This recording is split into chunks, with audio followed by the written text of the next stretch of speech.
से बिहार के लोग सचेत रहे। हमारे बिहार को चुनौती है।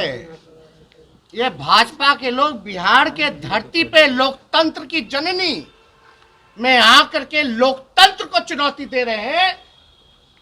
ये हम लोग स्वीकार नहीं करेंगे। नमस्कार, न्यूज़ 4 नेशन देख रहे हैं और मैं हूं आपके साथ रंजन सिंह। बीते दिन जिस प्रकार से जेपी नड्डा राजधानी पटना पहुंचे थे, राजधानी पटना पहुंचने के बाद उन्होंने बोला था कि क्षेत्रीय पार्टी जो है वो समाप्त हो जाएगी। इसको लेकर आज बिहार के नेता प्रतिपक्ष तेजस्वी यादव ने जेपी नड्डा के सवालों का जवाब दिया है कि आखिरकार ये खत्म शब्द का इस्तेमाल कौन करता है। लोकतंत्र पर खतरा है। जिस प्रकार से भारतीय जनता पार्टी के नेता यहाँ पर उछल कर आते हैं और जो बयान दिए हैं, तो ये लोकतंत्र पर खतरा है और ये बिहार के लोगों को चुनौती है। बिहार की धरती पर आकर इस तरीके का बयान दिया गया है और ये लोकतंत्र के लिए खतरा है और बिहार के लोगों को चैलेंज किया गया है।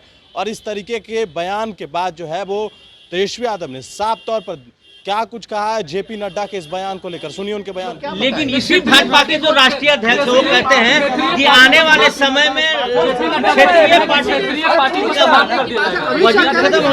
पार्टी खत्म हो जाएगी, भाजपा बचे। अरे भाई, ये जो भाषा है और जो सोच है, खत्म कर दिया जाएगा। ये खत्म करने वाला जो शब्द है, ये कौन लोग इस्तेमाल कर रहे हैं?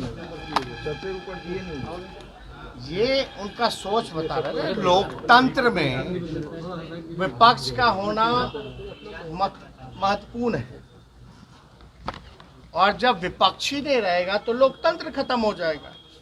यानी उनका टारगेट जो हम बताएं, आरएसएस का जो एजेंडा है, विपक्ष को खत्म करना नहीं बल्कि डेमोक्रेसी, लोकतंत्र को खत्म करना। इसलिए ये भाजपा के लोग वो से बिहार के लोग सचेत रहे। हमारे बिहार को चुनौती है। ये भाजपा के लोग बिहार के धरती पे लोकतंत्र की जननी में आकर के लोकतंत्र को चुनौती दे रहे हैं। ये हम लोग स्वीकार नहीं करेंगे।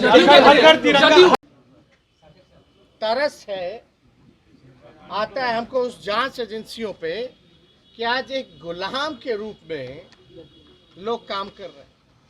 और मैं दावे के साथ कह सकता हूं कि जो जो जांच अधिकारी इन सारी चीजों में लिप्त हैं, जो विपक्षी नेताओं के यहाँ झूठा मुकदमा करके फंसाने का काम करते हैं, उनका प्रमोशन तुरंत हो जाता है।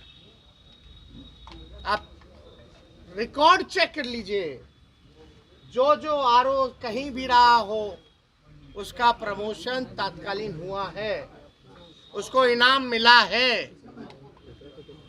चिंता इस बात की करनी चाहिए कि जो लोग कहते थे कि नोटबंदी के बाद भ्रष्टाचार मिटेगा, आतंकवादी घटनाएं घटेंगी, आज उनके शासन में भ्रष्टाचार बढ़ा है, देश के संपत्तियों को बेचा जा रहा है और आतंकवादी घटनाएं बिहार जैसी धरती पर जो है लोग पकड़ा रहे, जांच पे नाम में शामिल, जांचों में आ रहा।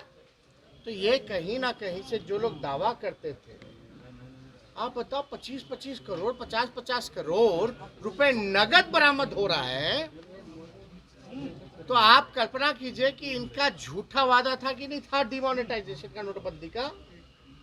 ये बीजेपी के लोग देश को नहीं चला रहे, ये देश को आगे नहीं